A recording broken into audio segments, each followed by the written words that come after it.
Subject ಅಂತ ಒಂದು ಪ್ರಶ್ನೆ ಆಗುತ್ತೆ. ಈಗ ನಾನು ತಮ್ಗಳು ಕೇಳಬೇಕು, ನಾನು ಎಲ್ರಿಗೂ ನಾವೆಲ್ಲರೂ ಸಿನಿಮಾ ನೋಡಿದ್ರಿ, ಎಲ್ಲಾದರೂ ಎ ಸರ್ಟಿಫಿಕೇಟ್ ಸಿನಿಮಾ ಹತ್ರ ಇದೆಯಾ ಈ ಸಿನಿಮಾ? ಎಲ್ಲರೂ ಎಕ್ಸ್ಪೋಸ್ ಮಾಡಿಸಿದೀವ, ಎಕ್ಸ್ಪೋಸ್ ಇದೆ ಹೋಗಿ ಬ್ಲಡ್ ಎಲ್ಲರೂ ಮಚ್ಚಿ ಹಿಡ್ಕೊಂಡು ಕತ್ತರಿಸ್ತಿದೀವ, ಬ್ಲಡ್ ಇಲ್ಲ, ಎಕ್ಸ್ಪೋಸ್ ಇಲ್ಲ, ಸಿಂಪಲ್ ಡೀಸೆಂಟ್ ಲವ್ ಸ್ಟೋರಿ. ಅದು ಗೊತ್ತಿಲ್ಲ ಸರ್ ಅವ್ರದ್ದು ರಾಜಕೀಯ. ನಾವು ಹೊಸೊಬ್ರು ನಾನು ಅವ್ರಿಗೆ ಅರ್ಥ ಮಾಡ್ತಿದ್ದೆ ಸರ್, ಇದು ಯಾವ ಅಂಶನೂ ಇಲ್ಲ, ಹೋಗ್ಲಿ ಬಿಡಿ ಆ ಥರ ಇದೆಯಾ, ಅದು ಸೀನ್ ಹೇಳ್ಬಿಟ್ಟು ಅದು ಕಟ್ಟೆ ಮಾಡಿಬಿಡ್ತೀವಿ, ಜನಕ್ಕೆ ಏನು ಗೊತ್ತಾಗುತ್ತೆ ಪಾಪ. ತಾವುಗಳು ಬರೋದು ನಿಮ್ಗೇನು ತಲೆಯಲ್ಲಿ ಹಾಕೊಂಡು ಬರಲ್ಲ, ನಾವೇನು ತೋರಿಸ್ತೀವಿ ನೀವು ಅದನ್ನು ನೋಡೋದು. ಸೊ ನನಗೆ ಗೊತ್ತಿರುತ್ತೆ ನಾವೇನು ಕಟ್ ಮಾಡಿದ್ದೀವಿ ಅಂತ.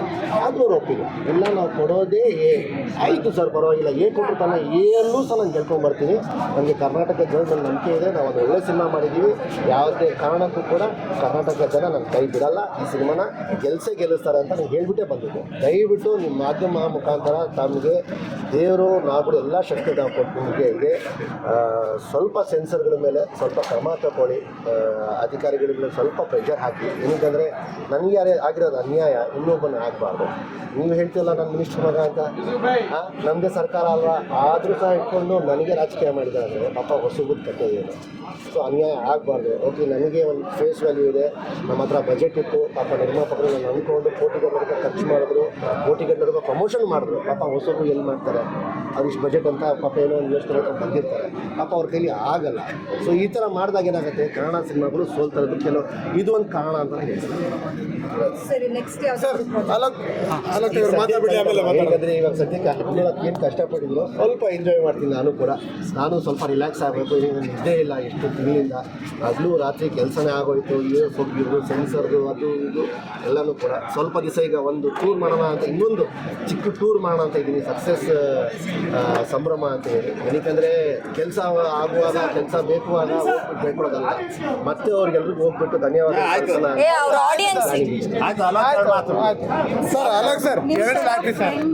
ಎರಡು ಲಾಟ್ರಿ ಕೇಳಿದ್ದು ಸಿನಿಮಾನ ನೋಡಿದ್ದು ಹೇಗೆ ಮನಸ್ಸು ತುಂಬಿದೆ, ಹ್ಯಾಪಿ ಆಗಿದೆ ಅಂತ ಹೇಳಕ್ಕೆ ಇಷ್ಟಪಡ್ತೀನಿ. ಹ್ಯಾಪಿ ಆಗಿದೆ. ನಮ್ಮ ಡೈರೆಕ್ಟರ್ ಸರ್ ಅನಿಲ್ ಸರ್ಗೆ ಹ್ಯಾಟ್ಸ್ ಆಫ್ ಹೇಳಬೇಕು, ನಮ್ಮ ಬ್ರದರ್ ಜೈದ್ ಖಾನ್ ಅವ್ರಿಗೆ ಹ್ಯಾಟ್ಸ್ ಆಫ್ ಹೇಳಬೇಕು. ಏನಂದರೆ ಇದು movie as a team work ಮಾಡಿಲ್ಲ, ಆ್ಯಸ್ ಅ ಫ್ಯಾಮಿಲಿ ವರ್ಕ್ ಮಾಡಿದ್ದೀವಿ.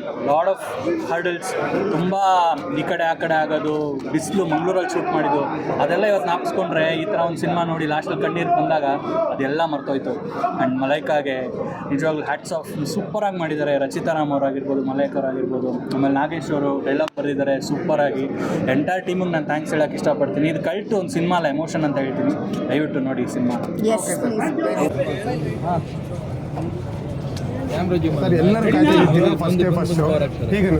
ತುಂಬ ಖುಷಿ ಆಗ್ತಿದೆ, ಪ್ರತಿಯೊಬ್ಬರು ಕಣ್ಣಲ್ಲೂ ನೀರಿದೆ. ಅಂದರೆ ನೀರು ಬರ್ತಿದೆ ಅಂದರೆ ನಾವು ಗೆದ್ದಿದ್ದೀವಿ ಅಂತ ಒಂದು ಅರ್ಥ. ಸೊ ಎಲ್ಲರೂ ತುಂಬ ಹೊಗಳ್ತಿದ್ದಾರೆ, ಗಾಂಧಿನ ಕೂಡ ಒಳ್ಳೆ ರಿಪೋರ್ಟ್ ಬರ್ತಾ ಇದೆ, ಎಲ್ಲ ಕಡೆ ಹೌಸ್ಫುಲ್ ಹೋಗ್ತಿದ್ದಾರೆ. ನಾಟ್ ಜಸ್ಟ್ ಓನ್ಲಿ ನಮ್ಮ ಬೆಂಗಳೂರು ಸಿಟಿಯಲ್ಲಿ ಅಷ್ಟೇ ಅಲ್ಲ, ದಾವಣಗೆರೆ, ಧಾರವಾಡ, ಹುಬ್ಬಳ್ಳಿ, ತಾವು ತುಂಬ ಶೋ ಓಪನ್ ಮಾಡಿ ನೋಡ್ಬೋದು, ಎಲ್ಲ ಕಡೆ ಹೌಸ್ಫುಲ್ ಹೋಗ್ತಾ ಇದೆ. ಸೊ ತುಂಬ ಅಂದರೆ ತುಂಬ ಖುಷಿ ಆಗ್ತಿದೆ. ನಾವು ಏನು ಒಂದು 2.5-3 ತಿಂಗಳಿಂದ ನಾವೇನು ನಾನು ಮನೆಯವರು ಒಂದು ಹೋರಾಟ ಮಾಡ್ತೀವಿ ಅಂದರೆ ಒಂದು ಟೂರ್ ಮಾಡಿದ್ವಿ, ಕರ್ನಾಟಕ ಕಳ್ಳ ಪ್ರವಾಸ ಅಂತೇಳಿ. ಸೊ ಬಹುಶಃ ಅದು ಸಾರ್ಥಕ ಆಯಿತು ಅಂತ ತುಂಬ ಖುಷಿ ಆಗ್ತಿದೆ. ಯಾರೆಲ್ಲ ನಮ್ಮ ನಂಬಿಕೊಂಡು ಇಲ್ಲ ಇವ್ರು ಒಳ್ಳೆ ಸಿನಿಮಾ ಮಾಡಿದೆ ಅಂತ ನಾವು ಹೇಳಿದ್ರು, ಎಲ್ರಿಗೂ ಹೃತ್ಪೂರ್ವಕವಾಗಿ ಧನ್ಯವಾದಗಳು. ನಿಮ್ಮ ಎಂಟ್ರಿಗೆ ಫುಲ್ ಇಡೀ ಥಿಯೇಟರ್ ಎಲ್ಲ ಬ್ಲಾಸ್ಟ್ ಆಗೋಗಿತ್ತು, ಅಂದರೆ ಬರೀ ಕಲರ್ ಪೇಪರ್ಸ್ ಕಾಣಿಸ್ತಾ ತುಂಬ ಖುಷಿ ಆಗುತ್ತೆ. ಏನಕ್ಕೆ ಅಷ್ಟು ಕನಸನ್ನು ಇಟ್ಕೊಂಡು ನಾನು ಬಂದಿದ್ದು, ಈ ಥರ ಜನ ಹಿಂದೆ ಹೊಡಿಬೇಕು ನನ್ನ ಹೆಸರನ್ನ. ಸೊ ಆ ಸಂಭ್ರಮನ ಅವ್ರು ಮಾಡ್ತಿರುವಾಗ ನಾನು ತುಂಬ ಇಮೋಷನ್ ಆಗುತ್ತೆ. ಆ ಒಂದು ನೋಡಿದಾಗ ತುಂಬ ಅಂದರೆ ತುಂಬ ಖುಷಿ ಆಯಿತು. ಸೊ ಇನ್ನೊಂದು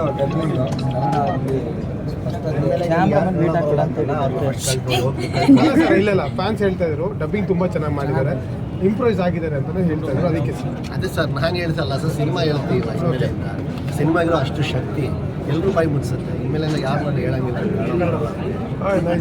ಸರ್ ಗೀತಾ ಅವರೇ, ನಿಮಗೆ ತುಂಬ ಬೈತಾ ಇದ್ರು ಜನ, ಏನು ಹೇಳ್ತೀವಿ? ತುಂಬಾ ಖುಷಿ ನಂಗೆ ಬೈತಾ ಇದ್ರೆ, ಅದಕ್ಕಿಂತ ಅದ್ಭುತವಾದ ಇನ್ಯಾವ್ದಿದೆ ಹೇಳಿ. ಪಾತ್ರ ಗೆದ್ದಿದೆ, ನನ್ನ ಪಾತ್ರ ಅದ್ಭುತವಾಗಿ ಕೆಲಸ ಮಾಡಿದೆ. ಅದು ಆ್ಯಕ್ಚುಲಿ ಕ್ರೆಡಿಟ್ ಹೋಗ್ಬೇಕಿರೋದು ನಾಗೇಶ್ ಅವ್ರಿಗೆ, ನಮ್ಮ ಅಸೋಸಿಯೇಟ್, ಹಾಗೆ ನಮ್ಮ ಡೈರೆಕ್ಟರ್ ಅನಿಲ್ ಸರ್ಗೆ. ಬಿಕಾಸ್ ಅಷ್ಟು ಚೆನ್ನಾಗಿ ಬರೆದಿದ್ದಾರೆ, ಅದಕ್ಕೆ ನಾವು ಅಷ್ಟು ಜಸ್ಟಿಸ್ ಕೊಟ್ಟಿದ್ದೀವಿ ಅಂತ. ಬೈತಿದ್ರೆ ತುಂಬ ಖುಷಿ, ಇನ್ನೂ ಬೈರಿ, ಇನ್ನೂ ಹಲವಾರು ದಿನ ಹೌಸ್ಫುಲ್ ಹೋಗಲಿ, ಎಷ್ಟು ಬೈತೀರಾ ಅಷ್ಟು ನಾನು ಸ್ವೀಕರಿಸ್ಕೊಳಕ್ಕೆ ರೆಡಿ ಇದ್ದೀವಿ. ಸರಿ, ಒಂದು ಕ್ಯಾರೆಕ್ಟರ್ ಒಂಥರ ಮಾತಾಡಿದ್ರೆ ಇನ್ನೊಂದು ಕ್ಯಾರೆಕ್ಟರ್ ಬಗ್ಗೆ ಇನ್ನೊಂದು ಥರ ಮಾತಾಡ್ತಾರೆ, ಆ ಕ್ರೆಡಿಟ್ ನಿಮಗೆ ಬರಬೇಕು. ಏನು ಹೇಳ್ತೀರಾ ಸರ್ ಫಸ್ಟ್ ನೋಡಿದ್ರು? ಇಲ್ಲ, ತುಂಬ ಖುಷಿ ಆಗ್ತಿದೆ. ಫೈನಲ್ ಏನು ಈ 23ಗೋಸ್ಕರ ಎಲ್ಲರೂ ಇಡೀ ಟೀಮ್ ಎಫರ್ಟ್ ಹಾಕಿದ್ವಿ. ಪ್ರಮೋಷನ್ ವಿಭಾಗದಲ್ಲಿ ಇವರಂತೂ ನೆಕ್ಸ್ಟ್ ಲೆವೆಲಿಗೆ ಪ್ರಮೋಷನ್ ಮಾಡಿದ್ರು. ಹಾಗೆ ಈ ಕಡೆ ಪೋಸ್ಟ್ ಪ್ರೊಡಕ್ಷನಲ್ಲಿ ನಾವು ಅಷ್ಟೇ ಹಗಲು ರಾತ್ರಿ ಕೆಲಸ ಮಾಡಿದ್ವಿ. ಇವತ್ತು ಅದರ ಔಟ್ಪುಟ್ಟು ಜನ ಸ್ವೀಕರಿಸಿದರೆ ಅದ್ಭುತವಾಗಿ. ಫಸ್ಟ್ ಹಾಫಲ್ಲಿ ಜಾಹಿದ್ ಆ್ಯಂಡ್ ಮಲಾಯಿಕಾ ಧೂಳೆ ಎಬ್ಬಿಸಿದ್ದಾರೆ. ಸೆಕೆಂಡ್ ಹಾಫಲ್ಲಿ ಜಾಹಿದ್ ಆ್ಯಂಡ್ ರಚಿತಾರಾಮ್ ಧೂಳೆ ಎಬ್ಬಿಸಿದ್ದಾರೆ. ಕ್ಲೈಮ್ಯಾಕ್ಸಲ್ಲಿ 3 ಜನನೂ ಸೇರ್ಕೊಂಡು ಧೂಳೆ ಎಬ್ಬಿಸಿದ್ದಾರೆ. ಆ ಧೂಳು ಮಧ್ಯೆ ಇವರು ಒಳ್ಳೆ ತಂಪಾದ ಗಾಳಿ ಬೀಸಿದ್ರು ನಮ್ಮ ಅಮ್ಮಕ್ಕವರು. ಸೊ ಜನ ಎಂಜಾಯ್ ಮಾಡ್ತಿದ್ರೆ. ಇದಕ್ಕೆ ಎಷ್ಟು ಮಾತಾಡ್ರೆ ಈಗ ಆಲ್ರೆಡಿ ಎಲ್ಲ ಮಾತಾಡ್ಬಿಟ್ಟಿದ್ದೀವಿ, ಏನು ಮಾತಾಡಲ್ಲ. ಇನ್ನು ಜನ ಮಾತಾಡ್ತಿದ್ರೆ ಜನನೇ ಮಾತಾಡಬೇಕು. ನಾವು ಜನಕ್ಕೆ ಯಾವತ್ತೂ ಚಿರಋಣಿಯಾಗಿರ್ತೀವಿ. ಯಾಕಂದರೆ ಹೊಸ ಸಿನಿಮಾಗಳು, ಹೊಸ ಕಂಟೆಂಟ್ಗಳು, ಹೊಸ ನಾಯಕ ನಟರುಗಳು ಇಂಡಸ್ಟ್ರಿಗೆ ಬೇಕು. ಈ ಒಂದು ಹೀರೋಯಿನ್ ಆಗಿರ್ಬೋದು, ಎಲ್ಲರೂ ಹೊಸಬ್ರು ಇಂಡಸ್ಟ್ರಿಗೆ ಬೇಕು. ಇವತ್ತು ಜನ ರಿಸೀವ್ ಮಾಡಿದ್ದಾರೆ. ಇನ್ನೂ ಸಾಕಷ್ಟು ಈ ಥರ ಸಿನಿಮಾಗಳು ಬರಲಿ, ಹೊಸ ಪ್ರತಿಭೆಗಳು ಬೆಳೀಲಿ ಅಂತ ಇಷ್ಟಪಡ್ತೀನಿ. ಸರ್, ಒಬ್ಬ ಆಡಿಯನ್ಸ್ ಹೇಳ್ತಾರೆ ಇದು ಬೇಬಿ ಸಿನಿಮಾನ ಮೀರಿಸುತ್ತೆ ಅಂತ ಒಂದು ಮಾತು. ಇಲ್ಲ, ಬೇಬಿಗೂ ಇದಕ್ಕೂ ಸಂಬಂಧನೇ ಇಲ್ಲ. ಇದು ಬೇಬಿ ಅಲ್ಲ, ಇದು ಡ್ಯಾಡಿ.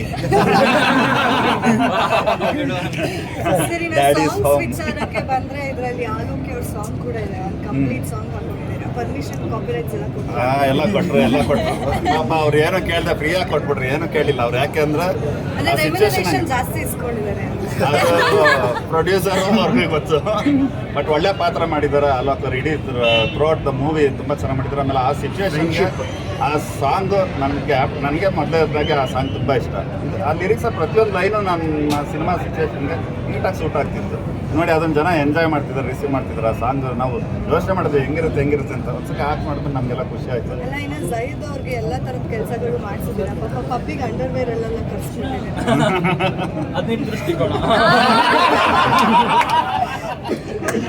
ಅಂದ್ರೆ ಇವಾಗ ಅಷ್ಟು ಕಂಫರ್ಟಬಲ್ ಆಗಿ ಅವ್ರು ಕೂಡ ಮಾಡಿದ್ದಾರೆ. ಸೊ ಆ ಸಿಚುಯೇಷನ್ ಇಲ್ಲ, is Deere devil, is very daring artist. ಅವ್ರಿಗೆ ಏನು ಪಾತ್ರ ಹೇಳಿದ್ರು ಈಸ್ ರೆಡಿ ಟು ಡೂ. ಅಂದರೆ ಸೆಕೆಂಡ್ ಥಾಟ್ ಇರಲ್ಲ. ಈ ಥರ ಬೇಕು ಅಂದರೆ ಐ ಆಮ್ ರೆಡಿ, ಈ ಥರ ಬೇಕು ಅಂದರೆ ಐ ಆಮ್ ರೆಡಿ. ನಾನು ಮಿನಿಸ್ಟರ್ ಮಗ ಅದು ಇದಲ್ಲ, ನಾನು ಕಲಾವಿದ, ನಾನು ಈ ಪಾತ್ರ ಅದು ಜಸ್ಟಿಸ್ ಮಾಡಿ ಅದು ಬಿಟ್ಟು ಏನೂ ಇರಲ್ಲ ಅದರಲ್ಲಿ.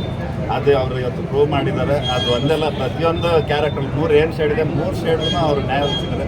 ಒಂದು ಕಡೆ ಎಲ್ಲ ಹುಡುಗಿರು, ಕರ್ನಾಟಕದ ಹುಡುಗಿರಿಗೆಲ್ಲ ಲವ್ ಆಗುತ್ತೆ ವಿಲೇಜ್ ಕ್ಯಾರೆಕ್ಟರ್ಗೆ. ಅಯ್ಯೋ ಪಾಪ ಎಂಥ ಹುಡುಗ ಅಂತ ಅಲ್ವಾ. ಸೊ ಎಲ್ಲ ಪಾತ್ರನೂ ಎಲ್ಲರೂ ಇಷ್ಟಪಡತ್ತೆ ಮಾಡಿದೆ. ಯಾಕಂದ್ರೆ ಬ್ರೇಕಪ್ಪಲ್ಲಿ ಆ ಥರ ಹುಡುಗರು ಇದ್ದಾರೆ, ಅವ್ರಿಗೆ ಇಷ್ಟ ಆಗ್ತಾರೆ. ಇನ್ನೋಸೆನ್ಸ್ ಅಲ್ಲಿ ಆ ಥರ ಹುಡುಗಿರಿಗೆ ಇಷ್ಟ ಆಗ್ತಾರೆ. ಹುಡುಗರಿಗೆ ಬೇಜಾರಾಗುತ್ತಲ್ಲ ಸರ್, ಈ ಹುಡುಗಿಗೆ ಬೈಬೇಕು. ಯಾಕೆ ಹುಡುಗರಿಗೆ ಬೇಜಾರಾಗುತ್ತೆ, ಚೆನ್ನಾಗಿರೋ ಹುಡುಗಿರಿಗೆ ಬೈಬೇಕಲ್ಲ. ಅದಕ್ಕೆ ಇನ್ನೊಂದು ಹುಡುಗಿ ಕೊಟ್ಟಿದ್ದೀನಲ್ಲ. ಜನ ಜಾಸ್ತಿ ಗೀತಾನೇ ನೋಡ್ತಾ ಇದ್ದಾರೆ, ಇತಿಹಾಸದಿಂದ ಹೋಗ್ತಾ ಇದ್ದಾರೆ ಅಂತ ಹುಡುಗಿರ್ ಕಂಪ್ಲೇಂಟ್. ಏನು ಅಂದ್ರೆ ಬರೀ ಗೀತಾ ತರ ಹುಡುಗಿರಿದ್ದಾರೆ ಅಂತ ಹೇಳ್ಬಿಡ್ತಾರೆ ಹುಡುಗರು, ಇತಿಹಾಸಿನಿ ತರ ಹುಡುಗಿರ್ ಇರ್ತಾರೆ ಅಂತ ಹೇಳೋದೇ ಇಲ್ಲ ಅನ್ನೋದು. ಅದಕ್ಕೆ ನಾವು ಈ ಸಿನಿಮಾ ಮಾಡಿರೋದು ಆ ಥರ ತಗೊಂಡಿದ್ದಾರೆ ಅಂತ. ಥಿಯೇಟರ್ ಇಂದ ಬರ್ತಾ ಎಲ್ಲರೂ ಗೀತಾನೇ ಬೈಕೊಂಡ್ ಬಂದ್ರು, ಇತಿಹಾಸಿನಿ ಯಾರು ಅಪ್ರಿಶಿಯೇಟ್ ಮಾಡಿಲ್ಲ. ಏನಿಲ್ಲ, ಇತಿಹಾಸಿನ ಫೀಲ್ ಮಾಡಿದಕ್ಕೆ ಜನ ಕ್ಲೈಮ್ಯಾಕ್ಸ್ ಅಲ್ಲಿ ಅಷ್ಟು ಫೀಲ್ ಆಗಿದ್ದು. ಇತಿಹಾಸಕ್ಕೆ ನಿಜವಾದ ಫ್ಯೂಚರ್ ಇರೋದು. ಅನಿಲ್ ಸರ್, ಬೇಬಿ ಅಲ್ಲ ಡ್ಯಾಡಿ ಅಂತ ಹೇಳಿದ್ರಿ, ಅದ್ರ ಇನ್ಸ್ಪಿರೇಷನು ಅಥವಾ ಏನಾದ್ರೂ ಒಂದು ಜನ ನೋಡ್ತಾ ಇದಾರೆ ಹೇಳ್ತಾ ಇದಾರೆ ಅಂದ್ರೆ ಅದಕ್ಕೊಂದು ಏನಾದ್ರೂ ಒಂದು ಲಿಂಕ್ ಇದ್ದೇ ಇರುತ್ತೆ ಸರ್. ಏನ್ ರಿಯಾಕ್ಷನ್ ಏನ್ ಹೇಳ್ತೀರಿ? ಯಾವ ವಿಷಯಕ್ಕೆ? ಈಗ ಹೊರಗಡೆ ಬರ್ತಾ ಇದು ಬೇಬಿ ಸಿನಿಮಾನ ಮೀರ್ಸುತ್ತೆ ಅಂತ ಹೇಳಿದ್ರು, ಅವ್ರಿಗೊಂಚೂರು ಛಾಯೆ ಎಲ್ಲೋ ಕಂಡಿರ್ಬೋದಾ ಅಥವಾ ಇದಕ್ಕೆ ಅಂದ್ರೆ ಇದನ್ನ ಫಿಲಮ್ ಅಲ್ಲಿ ಚಾಂದಿನಿಯವರೇ ಮಾಡ್ಬಿಟ್ಟಿದ್ರು. ಈ ಟೈಮ್ಗೆ ಇದು ಬಂದಿರೋದಕ್ಕೆ ಇವಾಗ ರೀಸೆಂಟ್ ಡೇಸ್ ಅಲ್ಲಿ ಆ ಸಿನಿಮಾ ಬಂದಿರೋದಕ್ಕೆ ಅದು ಫೀಲ್ ಆಗುತ್ತೆ ಅಂತ ಬಿಟ್ರೆ ಇಡೀ ಸಿನಿಮಾದಲ್ಲಿ ಎಲ್ಲ ಶ್ಯಾಡೋ ಇಲ್ಲ, ಆ ಥರದ್ದು ಒಂದು ಸೀನ್ ಇಲ್ಲ. ಎಲ್ಲ fresh scene, fresh locations, re recording, Arjun songs ಆಗಿರ್ತದೆ, ಪ್ರತಿಯೊಂದು ನಾವು ಫ್ರೆಶ್ ಆಗಿ ಮಾಡ್ಕೊಂಡು ಬಂದಿದ್ದೀವಿ. ಆ ಚೇಂಜ್ ಅವ್ರು ಬಂದಾಗ ರೀಸೆಂಟಾಗಿ ಆ ಸಿನಿಮಾ ನೋಡಿದಾಗ ಅದೊಂದು ಪಾಸ್ ಆಗ್ಬೋದು ಅಷ್ಟೇ ಬಿಟ್ಟರೆ ಅದಕ್ಕೆ ಈ ಸಿನಿಮಾಗೆ ಸಂಬಂಧನೇ ಇಲ್ಲ. ಸರ್, ಕ್ಲಾರಿಟಿ ಕೊಡ್ತಾ ಇರೋದ್ರಲ್ಲಿ ಪ್ರಶ್ನೆ ಕೇಳ್ತಾ ಇದ್ದೀನಿ. ನನಗೆ ಇನ್ನೊಂದು ಆಡಿಯನ್ಸ್ ಹೇಳ್ತಾರೆ ಕೃಷ್ಣ ಸಿನಿಮಾ ಒಂದು ಶೇರ್ ಕಾಣಿಸ್ತಾ ಇತ್ತು. ಅದು ಯಾವ ಗೋಲ್ಡನ್ ಸ್ಟಾರ್ ಗಣೇಶ್ ಅವ್ರು ನಟಿಸಿದಂತ ನಾನು ಸಿನಿಮಾನೇ ನೋಡಿಲ್ಲ. ಅಂದ್ರೆ ಅವ್ರು ಹೇಳಿದ್ದಾರೆ, ಅವರ ಅಭಿಪ್ರಾಯ ಇದೆ. ಸಿನಿಮಾನೇ ನೋಡಿಲ್ಲ. ಓಕೆ, ಕೃಷ್ಣ ಸಿನಿಮಾನೇ ನೋಡಿಲ್ಲ. ನಾನು ಯಾವ ಲ್ಯಾಂಗ್ವೇಜ್ ಅಂತ ಕೇಳ್ತಿದ್ದೀನಿ. ಕನ್ನಡ ಲ್ಯಾಂಗ್ವೇಜ್ ಕೃಷ್ಣ ಮತ್ತೆ ಶರ್ಮಿಳಾ ಮಾಡ್ರೆ ಪೂಜಾ ಗಾಂಧಿ ನಟಿಸಿರುವಂತ ಕೃಷ್ಣ ಸಿನಿಮಾ ನೋಡಿ ಸರ್. ಲೈಕ್ ನಿಮ್ಗೆ ಆ ಲಾಸ್ಟ್ ಸಿನಿಮಾ ಕೊಟ್ಟಂತ ರೆಕಗ್ನಿಷನ್, ಪಾಪ್ಯುಲಾರಿಟಿ ಈ ಸಿನಿಮಾ ಕಂಪೇರ್ ಮಾಡಿದ್ರೆ ಅದು ಬೆಸ್ಟ್ ಅಥವಾ ಇದು ಜಾಸ್ತಿ ಆಗಿದೆಯಾ? ಏನು ಗೊತ್ತಿಲ್ಲ ಮೇಡಮ್, ಇವಾಗಿನ ಫಸ್ಟ್ ಇನ್ನು ಜನದ ರಿಯಾಕ್ಷನ್ ನೋಡ್ಬೇಕು. ಎಲ್ಲ ಕಡೆ ಹೌಸ್ಫುಲ್ ಆದ್ರೆ ಸಾಕು, ಸಿನಿಮಾ ಗೆದ್ರೆ ಸಾಕು. ನನ್ನ ರೆಕಗ್ನೈಸೇಷನ್ ಆಮೇಲೆ ಬರುತ್ತೆ. ಸಿನಿಮಾ ಗೆದ್ರೆ ನನ್ನ ರೆಕಗ್ನೈಸೇಷನ್ ಜಾಸ್ತಿ ಹೋಗಿ ಇನ್ನೊಂದು ಸಿನಿಮಾ ನಾನು ಮಾಡ್ಬೋದು, ಇಲ್ಲಾಂದ್ರೆ ಇಲ್ಲೇ ಕೂತ್ಕೊತೀನಿ. ಸರ್, ಇವತ್ತು ರಾಜ್ಯಾದ್ಯಂತ ಎಲ್ಲೋ ಆಗಿದೆ, ಬುಕ್ ಮೈ ಶೋ ಬಂದಿದೆ. ಬರೀ ಬೆಂಗಳೂರು ಆಗೋದು ನೋಡ್ತಿದ್ವಿ, ಇಡೀ ರಾಜ್ಯಾದ್ಯಂತ ಆಗಿದೆ. ಯಾಕಂದ್ರೆ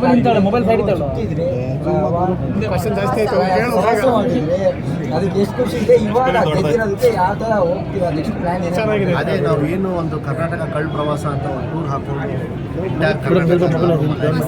ಟೂರ್ ಮಾಡಿದ್ವಿ. 5-6 ಕಡೆ ರೀ ರಿಲೀಸ್ ಇವೆಂಟ್ಗಳು ಮಾಡಿದ್ವಿ.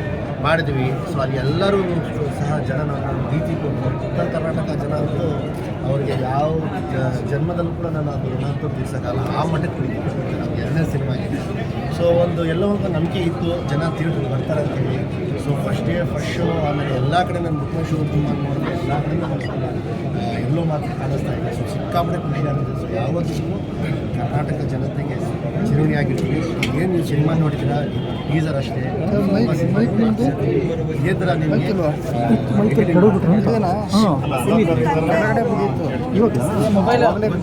ಬಳ್ಳಾರಿಯಲ್ಲಿ ಖಂಡಿತ ನೋಡ್ತಾರೆ. ನನ್ನ ಜೊತೆ ಅಥವಾ ಫ್ರೆಂಡ್